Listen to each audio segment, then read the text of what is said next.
Preventieteam slaat alarm, want jongeren onder de 18 kunnen in Zeeland makkelijk aan sigaretten en vapes komen. Ja, ze controleren we natuurlijk wel op ID's, maar ik heb wel gewoon mensen die ik ken die dat gewoon voor me kopen. En verder in deze Zeeland nu. Vissers overvallen door mogelijke beperkingen.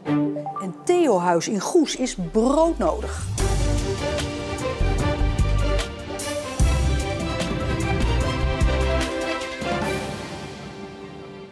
Goedenavond. Jongeren onder de 18 komen in Zeeland te makkelijk aan sigaretten of vapes, stellen medewerkers van het Goese preventieteam 101. Sigaretten en vapes mogen eigenlijk helemaal niet verkocht worden aan jongeren onder de 18. Maar in Zeeland wordt volgens het preventieteam veel minder gecontroleerd op leeftijd dan in de rest van het land. In Zeeland rookt bijna 1 op de 5 jongeren. En dat is hoger dan in de rest van het land. Ik vind het gewoon een lekker rustmomentje van de dag. En tijdens de pauzes vind ik het ook wel lekker. Soms is het gewoon even lekker om even een sigaretje op te steken, omdat het gewoon even rust geeft. Dat het aantal Zeeuwse jongeren dat rookt hoger is dan het landelijk gemiddelde, vinden de jongeren helemaal niet zo gek. Volgens hen is het heel makkelijk om aan sigaretten en vapes te komen. Ja, ze controleren we natuurlijk wel op ID's, maar ik heb wel gewoon mensen die ik ken die dat gewoon voor me kopen. Vrienden van mij zijn gewoon 18, dus die kunnen het zo halen. Maar zelf krijg ik het niet mee bij de supermarkt meestal. Als je bijvoorbeeld vraagt aan iemand of hij even een pakje kan halen en je staat een beetje dicht bij de winkel, dan doen ze er eigenlijk helemaal niet zo heel veel aan. Op die vriendendienst wordt te weinig gecontroleerd, vinden de preventiemedewerkers van het Goese 101. Toch is er volgens hen meer aan de hand. 1 op de 3 ouders die maakt daar afspraken over met hun kind. En dat is natuurlijk heel weinig. En daarnaast denk ik dat het hele stuk rondom handhaving, dat ook echt wel een probleem is. Dat je ziet in de Randstad dat het vrij moeilijk is om dat soort dingen te krijgen. Dus veel controle. En dat is hier niet. Heel veel mensen die vapen eigenlijk ook heel veel meer dan roken. Want ja, dat is natuurlijk gewoon heel populair geworden natuurlijk met al die smaakjes die natuurlijk heel aantrekkelijk zijn voor al die jongeren. Dus. Om dat minder aantrekkelijk te maken, wordt er op basisscholen en middelbare scholen veel voorlichting gegeven. Maar volgens Leonard van Molenbroek van de CSW in Middelburg kan er nog meer gedaan worden. Kunnen we niet een Zeeuws beleid of iets dergelijks hebben, waarin we echt actief op zoek gaan naar ontmoedigingsbeleid ten aanzien van roken? Want toen ik het las in de media dat in Zeeland aanmerkelijk meer werd gerookt door jongeren tussen 12 en de 16, denk ik, hoezo? Hoe kan dit? Hoe kan het dat landelijk gezien een trend is waar het roken wat terug lijkt te gaan? En wij gaan tegen de stroom in. Nu vind ik dat niet zo erg als Zeeuw, maar in dit geval wel. Dat we dus eigenlijk tegen de stroom in gaan, we gaan meer roken. En daar baal ik ook echt al van.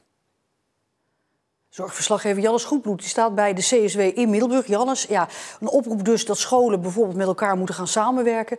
Maar ja, eigenlijk is het toch wel raar dat de scholen dat tot nu toe dus niet doen, dat samenwerken.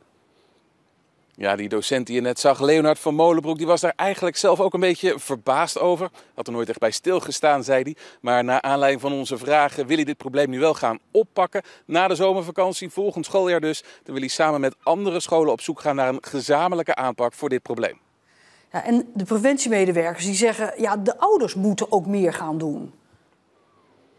Ja, maar die ouders, je hoorde het net al, maar 1 op de 3 ouders heeft daarover afspraken gemaakt met hun kind. Dat is niet zoveel. En 101 die zegt ook dat op informatieavonden, dat daaruit blijkt dat de ouders weinig animo hebben om daar iets aan te veranderen. Dus daarom willen ze vooral gaan inzetten op voorlichting op jongere leeftijd, ook op basisscholen dus. Want ja, ook daar wordt al gerookt, merken ze. En ze willen er zo vroeg mogelijk bij zijn. Jannes, dankjewel. Zeeuwse vissers mogen volgend jaar veel minder tong vangen, adviseert de Internationale Raad voor Onderzoek der Zee. Er wordt een vermindering voorgesteld van maar liefst 61%, wat volgens visser Klaas-Hendrik Marijs desastreus is. Meestal ik met 15%, 10%, naar 60%. Dat is meer dan de helft van je tongkwantum mee kwijt. Dan moet ik ervan zeggen, het staat nergens op.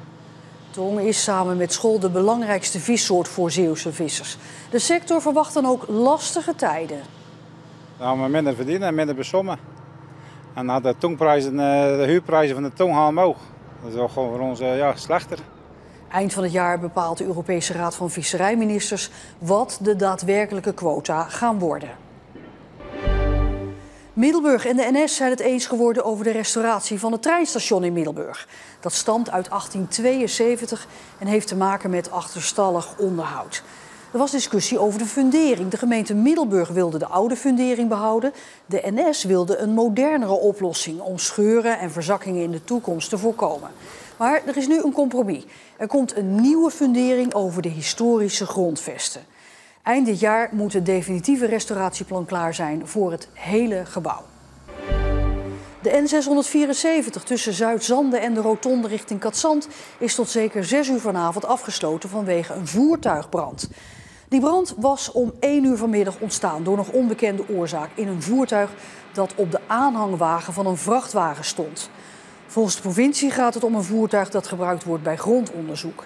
De rook die vrijkwam was in de verre omgeving te zien.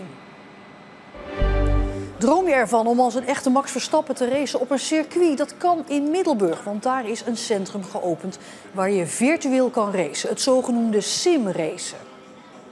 Simracen eigenlijk aan zich is een activiteit die heel erg aan populariteit heeft gewonnen de laatste tijd. Zeker sinds de komst van Max Verstappen in de Formule 1. Hij is zelf ook een vervent simracer. In Zeeland kon je nog niet op deze manier racen. En juist het succes van Verstappen moet ervoor zorgen dat het ook een succes wordt in Middelburg. Ik denk dat er eigenlijk één iemand is die dat voor ons kan bewerkstelligen. En dat is Max. Zolang hij nog zo goed mee kan komen in de Formule 1 en zulke mooie successen haalt, denk ik dat de sport nog heel erg actueel blijft en bij veel mensen populair is. Het Theo-huis in Goes is meer dan ooit tevoren nodig, zeggen hulpverleners die er werken. Zeker nu volgens de GGD 1 op de 2 Zeeuwse jongeren kampt met mentale problemen. Het inloophuis bestaat dit jaar 5 jaar en was het eerste in zijn soort in Nederland. Het helpt jongeren, zoals Lisa Dorpaal uit Schoren. Normaal zit je bijvoorbeeld met de wachttijden en dan gaat er best wel een tijd overheen. En ik kon er altijd veel te lang over na gaan denken en dan zag ik er eigenlijk altijd weer vanaf. En dat heb je bij Theo gewoon niet. Lisa Dorpaal uit Schoren is 20 jaar. Ze stapte 4 jaar geleden voor het eerst bij het Theo-huis in Goes binnen. Welkom, fijn dat je er bent. Het liep thuis niet lekker. En hier vond ze iemand die haar verhaal aanhoorde. Het is heel erg fijn dat er een luisterend oor voor me was. En de stap om hulp te zoeken is altijd heel erg lastig. En zeker op mijn leeftijd toen. En dit maakt het gewoon heel erg makkelijk, omdat ik daar anoniem binnen kon stappen. En op bepaalde tijdstippen gewoon binnen kon lopen. Hoi. Hey, hoe is het met je? Theo staat voor Therapeuten voor Jongeren. Het inloophuis draait grotendeels op vrijwilligers. De hulpverleners zijn professionals, maar werken hier in hun vrije tijd. Ik heb regelmatig jongeren die thuis toch wel tegen problemen aanlopen en het daar wel moeite mee hebben. Jongeren die op school vastlopen. Jongeren die zich wat eenzaam voelen en daar moeite mee hebben met het vinden van een stukje sociale aansluiting. Die komen soms ook. Ja, het kan echt heel breed zijn. Het kan van alles zijn. Het Theo-huis in Goes was 5 jaar terug het eerste in Nederland. Breda en Deurne volgden. Het idee: door letterlijk de deuren open te zetten, is hulpvragen makkelijker voor jongeren. Uit recent onderzoek blijkt dat 1 op de 2 Zeeuwse jongeren mentale problemen heeft. Laagdrempelige jeugdzorg zoals hier wordt gegeven, wordt daarom alleen maar belangrijker, zegt de oprichter. Want als je dan ziet dat Nederland op de ranglijst van de kinderrechten gedaald is naar de 20e plaats, komende vanaf de 4e plaats in 1 jaar tijdsbestek, dan moeten we ons met elkaar echt wel schamen dat dit ons land overkomt. En ik denk dat we met elkaar, burgers en overheid, op het gebied van mentale gezondheid, nog heel veel voor jongeren kunnen betekenen als we het vroegtijdig ook het woord geven. Wat houdt jou bezig? Vroegtijdig ook de toegang geven tot de mentale ondersteuning, zodat we met elkaar eigenlijk kunnen voorkomen dat de reguliere zorg overbelast raakt. Hier zijn in 5 jaar tijd meer dan 175 jongeren zoals Lisa geholpen. Er zijn plannen voor soortgelijke initiatieven door heel Nederland. Met dit huis als voorbeeld. Dat kan altijd, hè? Ja. Je weet ons te vinden. Nee, super fijn. Oké, nou goed. Tot de volgende Wellicht keer tot dan. ziens. Doeg. Doeg.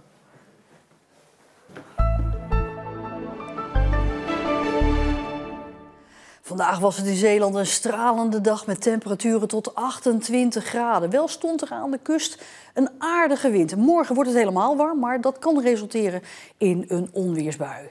En op onze site en op onze app de indelingen voor het nieuwe voetbalseizoen van de eerste tot en met de 5e klasse van het amateurvoetbal. Door de vele Zeeuwse 4e klasses, en dat zijn er nu maar liefst 39, zijn er op dat niveau 2 klassen bijgekomen in vergelijking met afgelopen seizoen. Dat heeft allemaal te maken met het aantal Zeeuws-Vlaamse ploegen dat overgestapt is van het zondag naar het zaterdagvoetbal. En tot zover deze Zeeland Nu. Morgen weer een nieuwe Zeeland Nu, dan ook weer gevolgd door het weekoverzicht. Graag tot dan en voor nu een fijne vrijdagavond.